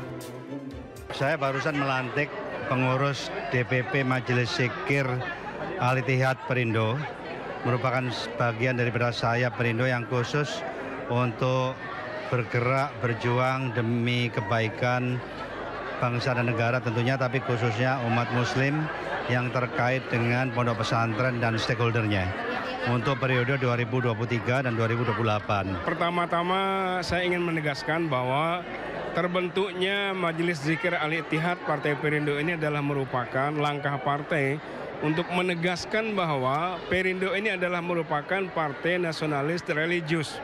Jadi persoalan-persoalan berkaitan agama tidak terabaikan. Majelis Zikir Al-Ittihad Partai Perindo turut menargetkan pembentukan majelis taklim di seluruh Indonesia yang juga bertujuan untuk membantu menggerakkan perekonomian rakyat kecil, khususnya di sektor UMKM. Dari Jakarta, Esra Ambarita, Damar Wicaksono, iNews melaporkan. Peduli dengan demokrasi yang sehat, Pemuda Perindo kembali menggelar debat Jubir Muda Capres Cawapres 2024 volume 3 di Kota Bandung, Jawa Barat. Para jubir muda beradu gagasan serta menyampaikan visi misi masing-masing paslon untuk menarik minat anak muda. Jubir muda pasangan Capres-Cawapres kembali beradu gagasan dalam debat volume ketiga yang digelar Pemuda Perindo di Kota Bandung, Jawa Barat. Debat ini menjadi ajang bagi para anak muda, khususnya di Jawa Barat, untuk saling bertukar pikiran terkait visi misi Capres-Cawapres peserta pemilu 2024. Melalui debat ini, dapat terpilih sosok pemimpin yang dapat membuka ruang berekspresi bagi anak muda. Tentunya debat Pemuda Perindo ini adalah debat yang saya pikir menjadi satu ajang untuk membuktikan bahwa pemikiran, gagasan, ide menjadi hal yang sangat penting untuk diinformasikan, ditransformasikan lebih lanjut kepada generasi Z dan juga generasi milenial. Sementara itu di Jakarta Barat, caleg Partai Perindo menggelar coaching klinik untuk pelatih taekwondo dengan menggandeng mantan atlet nasional Fahmi Fahrezi. Pelatihan ini dilakukan agar para pelatih khususnya yang berada di kawasan Jakarta Barat paham dengan kondisi anak asuhnya. Untuk memberikan bekal kepada teman-teman pelatih taekwondo di Jakarta Barat supaya mereka bisa mengetahui edukasi kepelatihan dari mulai yang namanya pemanasan, terus ngasih materi teknik sampai dengan cooling down pendinginan, mereka tahu seperti apa. Partai Perindo terus berinisiatif untuk menggelar kegiatan positif di masyarakat sekaligus mensosialisasikan Capres-Cawapres nomor urut 3 Ganjar Mahfud. Tim Liputan iNews melaporkan.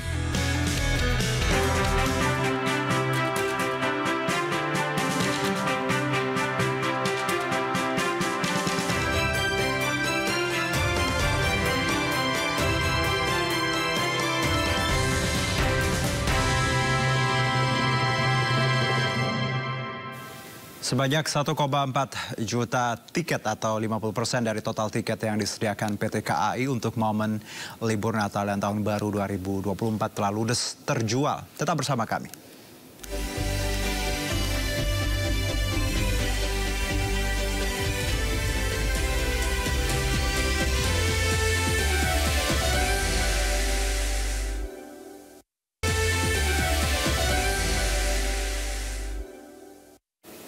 Kembali bersama kami, pemirsa. Forum Umat Islam Bersatu menggelar demo di depan gedung Mabes Polri Kebayoran Baru, Jakarta Selatan. Mereka mendesak Polri memproses hukum Menteri Perdagangan Zulkifli Hasan karena diduga menistakan agama. Para pendemo membawa spanduk saat berunjuk rasa di depan gedung Museum Mabes Polri Trunojoyo, Jakarta Selatan. Dalam orasinya mereka meminta Kapolri menangkap Menteri Perdagangan Zulkifli Hasan karena dinilai telah menistakan agama. Perwakilan pendemo juga akan melaporkan Ketua Umum Partai Amanat Nasional itu ke Barreskrim Polri.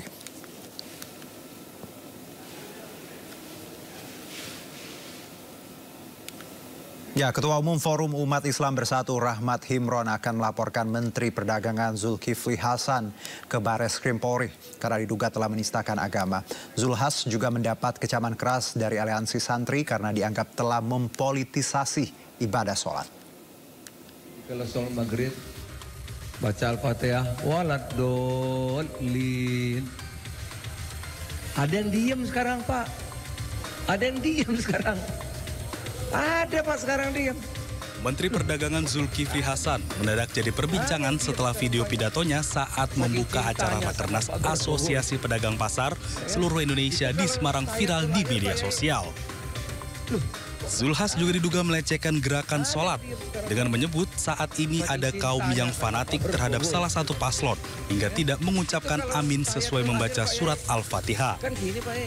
Begitu juga saat tahiyat akhir, Zulhas menyatakan bahwa ada orang-orang yang mengubah menunjuk yang tadinya 1 jari menjadi 2 jari.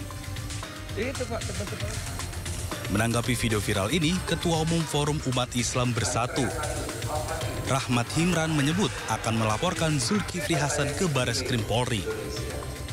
Zulkifli Hasan menjadikan sholat sebagai ejekan, menjadikan sholat sebagai omongan yang tidak sesuai dengan apa yang semestinya disampaikan. Sehingganya kami menganggap bahwa pidato yang dilakukan oleh Zulkifli Hasan itu sangat menistakan agama Islam. Selain akan dilaporkan polisi, aliansi santri juga mengecam keras pernyataan Zulkifli Hasan. Sebab dalam keterangan tertulisnya, aliansi santri menyebut Zulhas telah mempolitisasi ibadah sholat yang merupakan ibadah sakral umat Islam. Kita beralih ke informasi lain, pemirsa. Kasus penyebaran COVID-19 di Kota Bandung kembali meningkat. Sebanyak 51 orang dinyatakan positif dan 13 diantaranya menjalani perawatan di rumah sakit di Kota Bandung. Kasus penyebaran COVID-19 di Kota Bandung terus bertambah. Data terbaru saat ini ada sekitar 51 orang yang dinyatakan positif COVID-19. 13 orang diantaranya mendapatkan perawatan di rumah sakit di Kota Bandung. Hal tersebut ditegaskan Sekda Kota Bandung, Emma Sumarna, dan berharap masyarakat tetap waspada terhadap penyebaran COVID-19. Di sisi lain dirinya berharap masyarakat tidak panik dalam melakukan berbagai aktivitas. Sudah kembali bertambah, ya menjadi 51 dan sebagainya. Baru kemarin kita bicara 25, ternyata sekarang sudah ada 51. Walaupun saya dibully di mana-mana ngomong ini, ya pemerintah makan kewajibannya ngingatkan. Ya, memfasilitasi, mengingatkan, apa salahnya? Justru kalau kita diam, menurut saya kita salah. Ya, nah supaya apa? Supaya waspada. Ya, kalau ada orang yang kurang sehat, ya harus secepatnya penanganan. Ya, apakah cukup dengan masker atau dengan pola hidup PHBS atau memang pemeriksaan ada sebagainya yang penting. Pihaknya mengimbau masyarakat kembali menerapkan protokol kesehatan, terutama di ruang publik dan juga melengkapi dosis vaksin COVID-19. Dari Bandung, Jawa Barat, Billy Maulana Finkran melaporkan. Sebanyak 1,4 juta tiket atau 50% dari total tiket yang disediakan PT KAI untuk momen libur Nataru 2024 telah ludes terjual. Puncak arus mudik Natal diprediksi terjadi pada 23 Desember dengan total penumpang kereta mencapai 167.000 orang.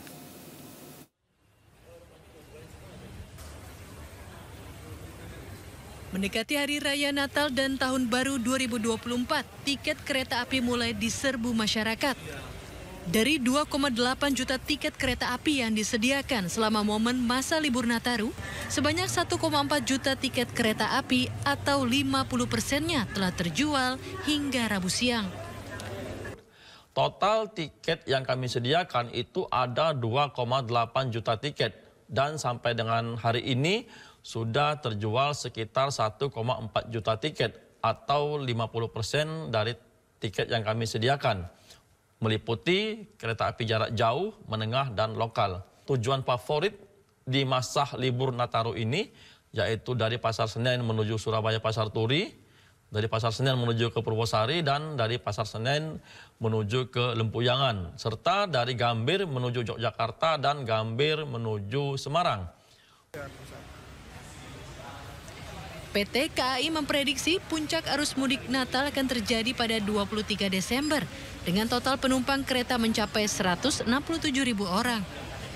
Sementara puncak arus mudik tahun baru diprediksi baru akan terjadi pada tanggal 30 Desember mendatang. Masyarakat yang akan berpergian menggunakan moda transportasi kereta api diimbau untuk memesan tiket kereta melalui website resmi KAI atau channel penjualan resmi PT KAI. Dari Jakarta, Rani Sanjaya melaporkan. Ya, jelang libur Natal dan Tahun Baru, stasiun Cimahi, Kota Cimahi mulai ramai dipadati pemudik lokal Bandung Raya yang hendak mengisi waktu libur di kampung halamannya. Moda transportasi kereta api yang masih menjadi primadona membuat jumlah penumpang meningkat dari biasanya.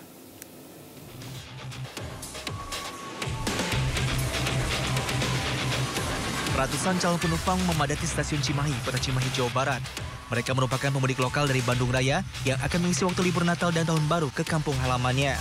Untuk angkutan kereta api lokal komuter lain saat ini mulai mengalami peningkatan 20% dari biasanya.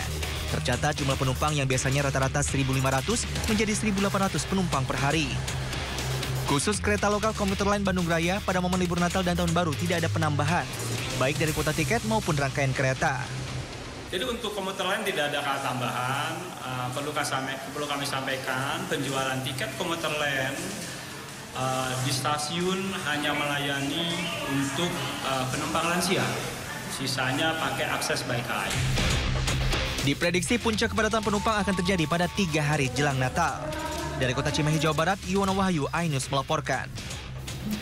Jelang libur Natal dan Tahun Baru 2023, penumpang kapal terus mengalami peningkatan. Untuk menghindari lonjakan penumpang, sebanyak 32 kapal dan 7 dermaga telah disiapkan.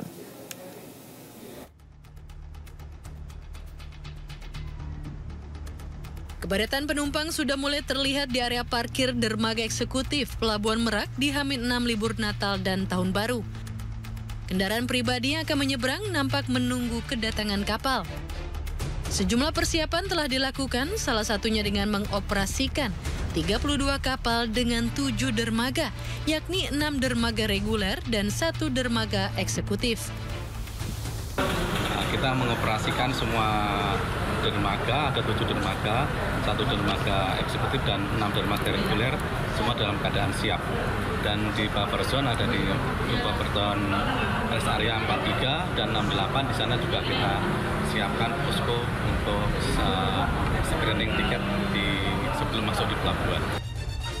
Menurut data ASDP, pihaknya telah memberangkatkan 8.114 unit kendaraan, baik mobil pribadi, motor, bus, hingga truk ekspedisi. Dari Cilegon, Banten, Iskandar Nasution melaporkan. Mengantisipasi lonjakan penumpang di masa libur Nataru, dermaga kapal cepat Sanur tujuan Nusa Lembongan dan Nusa Penida telah menyiapkan 15 armada kapal tambahan. Pihak dermaga memprediksi lonjakan penumpang di akhir tahun hingga 50%. Dermaga kapal cepat Pelabuhan Sanur dan Pasar mulai dipadati calon penumpang kapal cepat tujuan Pulau Nusa Lembongan dan Nusa Penida. Sebagian besar calon penumpang merupakan wisatawan asing yang akan berlibur di kedua destinasi wisata tersebut. Saat ini arus penumpang di pelabuhan tersebut rata-rata berkisar 4.300 penumpang per hari dengan armada yang beroperasi sebanyak 57 kapal cepat. Untuk mengantisipasi lonjakan penumpang di akhir tahun, pihak pelabuhan telah menyiapkan sedikitnya 15 kapal cadangan dengan jumlah perjalanan sebanyak 20 trip per jam. Biasanya kalau normal itu pun juga antara 5.000 sampai 6.000 per hari. Nah, untuk saat ini belum ada kenaikan yang signifikan. Prediksi di atas tanggal 24 sampai awal Februari itu akan terjadi kenaikan. Prediksi dari keadaan sekarang itu kenaikannya mungkin bisa sampai 40-50%. Lonjakan wisatawan diprediksi meningkat 40 hingga 50% saat mendekati Natal dan Tahun Baru. Selain warga lokal setempat dan wisatawan domestik, hingga kini arus penumpang di Pelabuhan Sanur didominasi wisatawan asing asal Australia, Perancis, dan Jerman. Dari Denpasar, Bali, Indira Ari melaporkan. Sementara itu untuk mengantisipasi lonjakan penumpang saat libur Natal dan Tahun Baru, LRT Jabodebek akan menambah jumlah perjalanan sebanyak 25% hingga 27 hingga 29 Desember 2023. Humas LRT Jabodebek, Mahendro Bawono mengatakan, selain menambah jumlah perjalanan, waktu operasional LRT akan diperpanjang hingga pukul 1 dini hari pada 31 Desember. Mahendro menyarankan masyarakat yang ingin menghabiskan waktu libur dengan menggunakan LRT bisa melakukan perjalanan di luar jam kerja, yakni pada jam 5 hingga 6 pagi, 9 pagi hingga 4 sore, dan jam 7 hingga 9 malam. Masyarakat juga bisa menikmati tarif promo minimal Rp3.000 dan maksimal Rp10.000 pada jam-jam tersebut. Total perjalanan pada tanggal 27 sampai tanggal 29 Desember menjadi 240 perjalanan setiap harinya. Hal itu dilakukan untuk mengantisipasi dan mengakomodir adanya potensi lonjakan pengguna jasa LRT Jabodebek karena sudah memasuki masa libur Natal dan Tahun Baru. Selain itu juga pada tanggal 31 Desember nanti LRT Jabodebek akan memperpanjang waktu operasional LRT Jabodebek sampai pukul 1.42 waktu Indonesia Barat. Informasi lainnya akan kami hadirkan usai jeda, tetap di sini sore.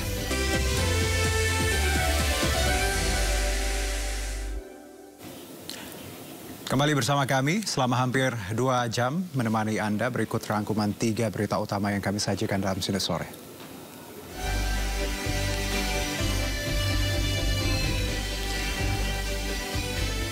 Viral di media sosial pidato Menteri Perdagangan sekaligus Ketua Umum PAN Zulkifli Hasan yang diduga menistakan agama Islam.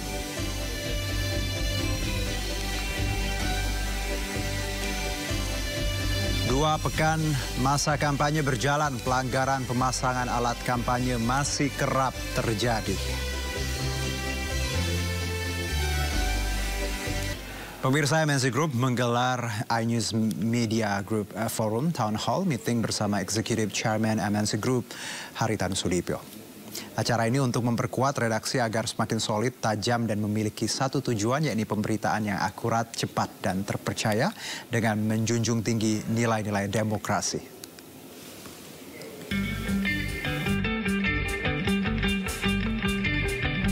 iNews Media Group Forum yang digelar di MNC Conference Hall, iNews Tower, Jakarta, dihadiri oleh seluruh jajaran unsur pimpinan iNews Media Group dan manajemen MNC Media dan Entertainment.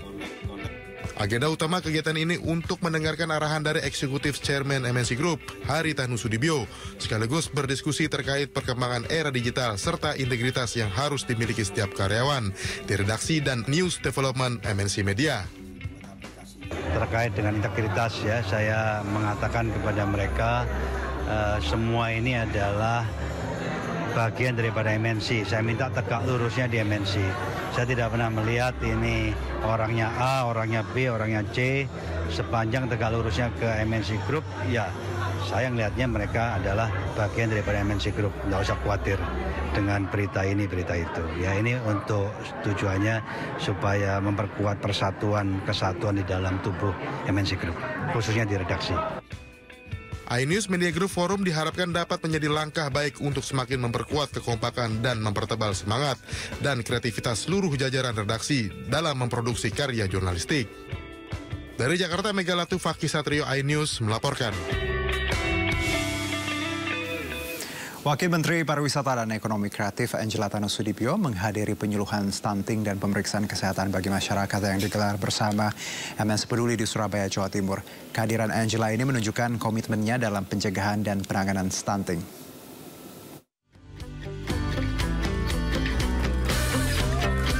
Warga Kelurahan Pegirian, Kecamatan Semampir, Kota Surabaya menyambut hangat kehadiran Wamenparekraf Angela Tanu Sudipyo ke daerah mereka.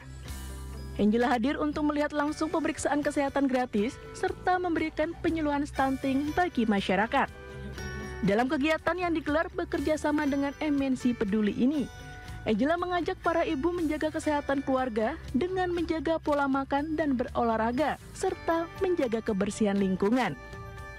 Kita melihat bahwa peran ibu itu sangat penting bagi kesehatan keluarga.